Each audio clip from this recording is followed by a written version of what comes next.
या जगामध्ये देव आहे किंवा नाही आहे,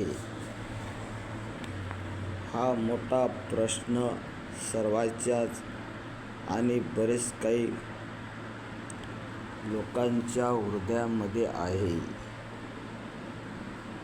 पण मी एक ज्ञानेश्वरीच्या ओवीनुसार बोलत आहे की या जगामध्ये ईश्वर आहे. पण तो कसा आहे? माऊली त्या ओवीमध्ये म्हणतात, मी हृदयामध्ये रामू सर्व सुखासारामू, भ्रांतीसी कारण विषयावरी. ईश्वर कसा आहे? तो हृदयात आहे. पण त्याला ओळखावे कसे? तर तुकाराम महाराज म्हणतात, देव पावयासी गेलो, माझा मीच देव होऊनी ठेलो. आणि जग ईश्वराच्या शोधात आहे. ईश्वर, तुकाराम महाराजांनी म्हटलेलं आहे की ईश्वर आहे, पण तो कसा आहे? तो असा आहे, सर्व घटी राम देहा देई एक. आणि ईश्वर पाहायचा असेल तर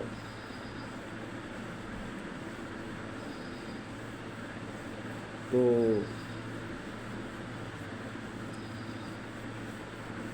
पूजेने, विधीने, सप्त्याने तो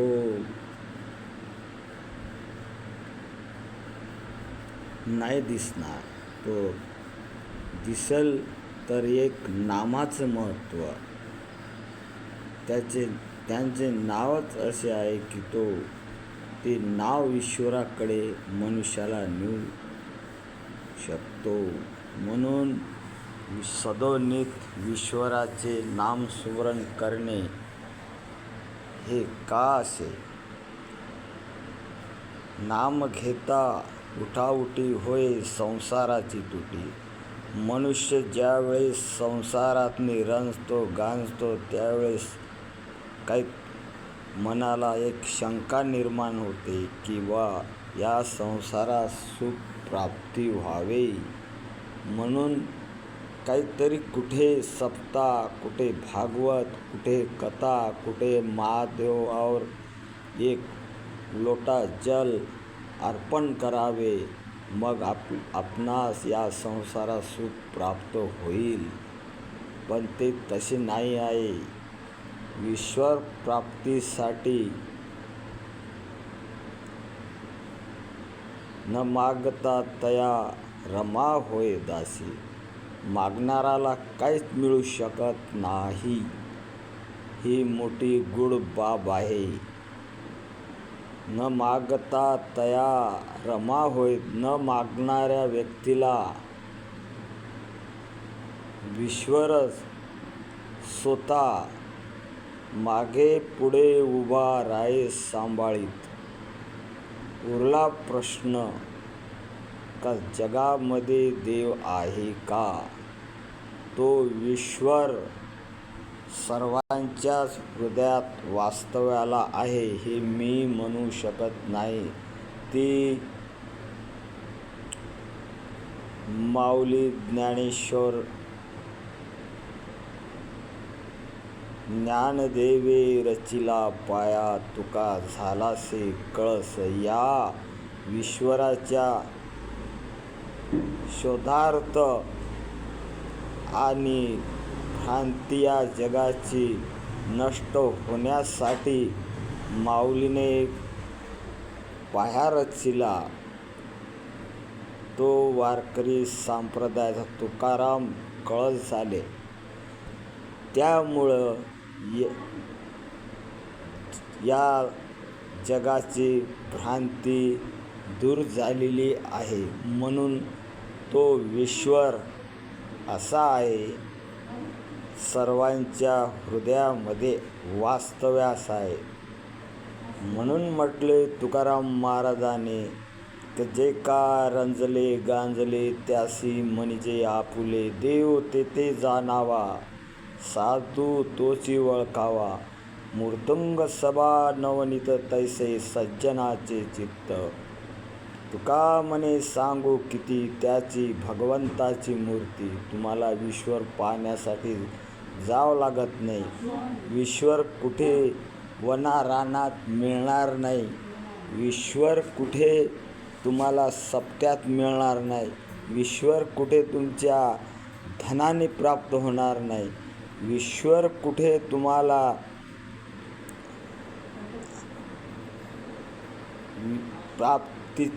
ईश्वर प्राप्तीचे एकच साधन ते आहे हरिनाम.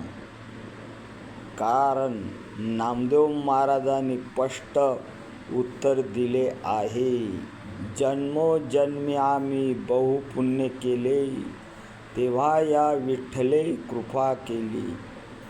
तर पुढं म्हणतात नामदेव महाराज,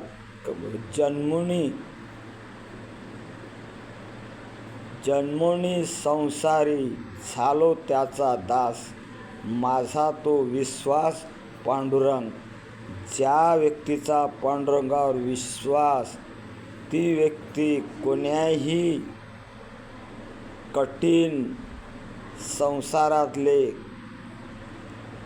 आडी अडचण वगैरे वगैरे या गोष्टीला कधी तो मनुष्य घाबरू शकत नाही. असाच तुम्ही ठाम विश्वास ईश्वरावर ठेवा आणि तो ईश्वर आपल्या हृदयात पहा.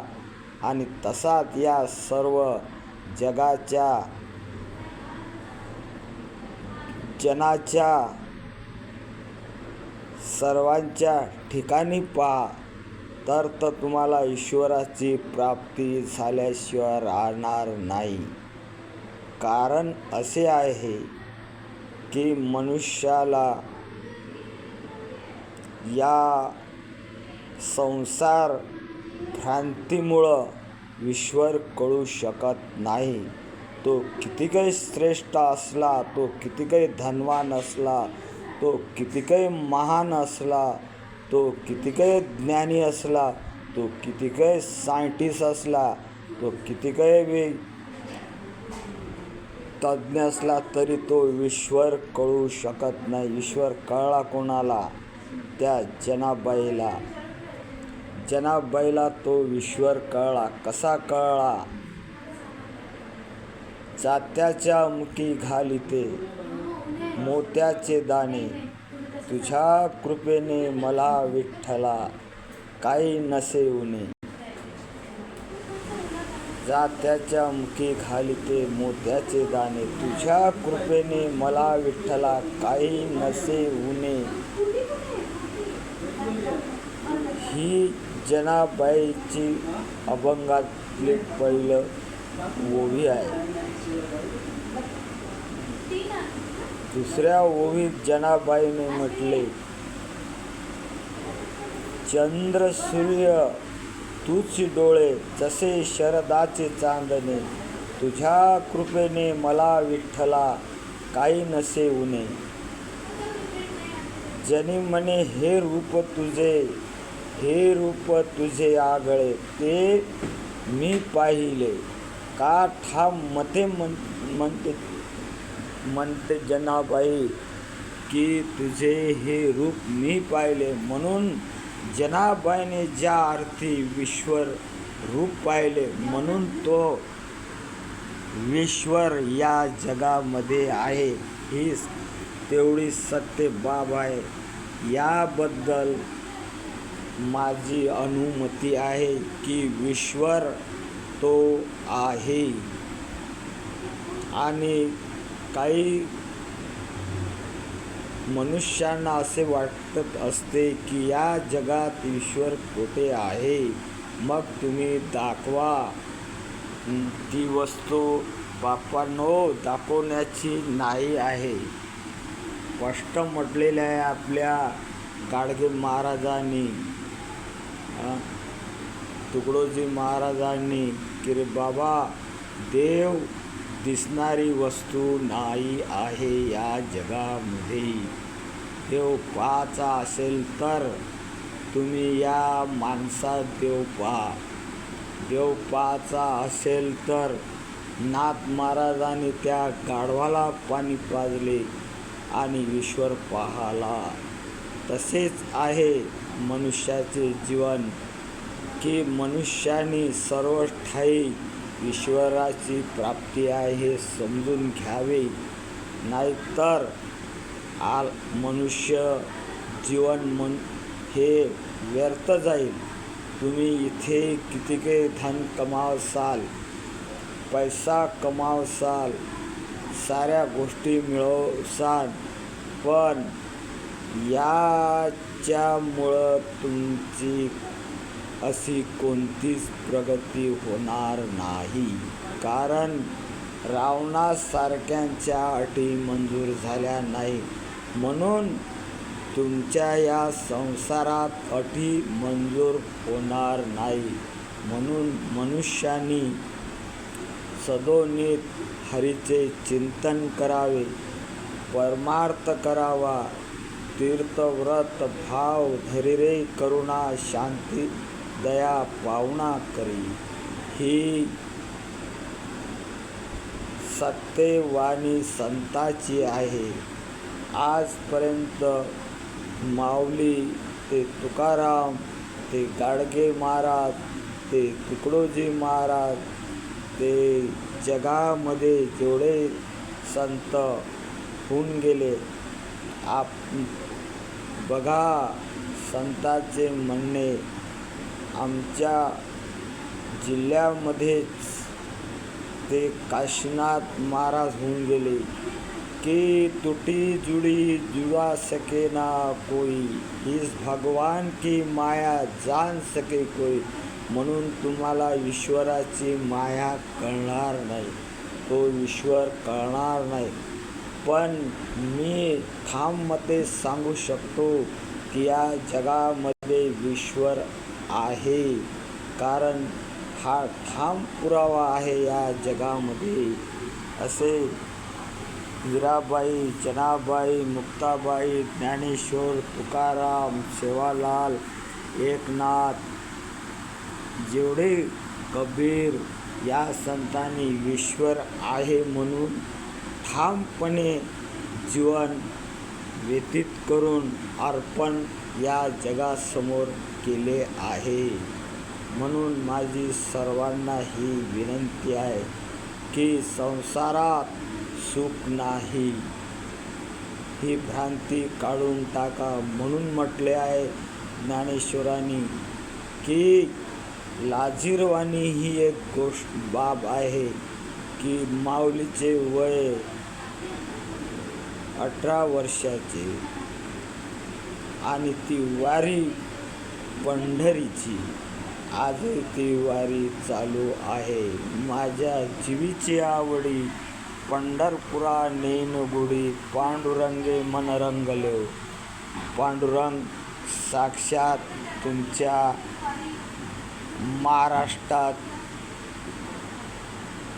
दैवत उभं आहे. त्या चंद्रभागेतीवरी कोणती मनात शंका आणू नका आणि देव आहे नाही आहे ही भ्रांती ठेवू नका. तर तुम्हा सर्वांचे कल्याण होईल. हे बोलून मी संतांच्या चरणी लीन होतो. कुंडलिक कवरते हरी विठ्ठल श्री ज्ञानदेव तुकाराम पंढरीनाथ भगवा जय.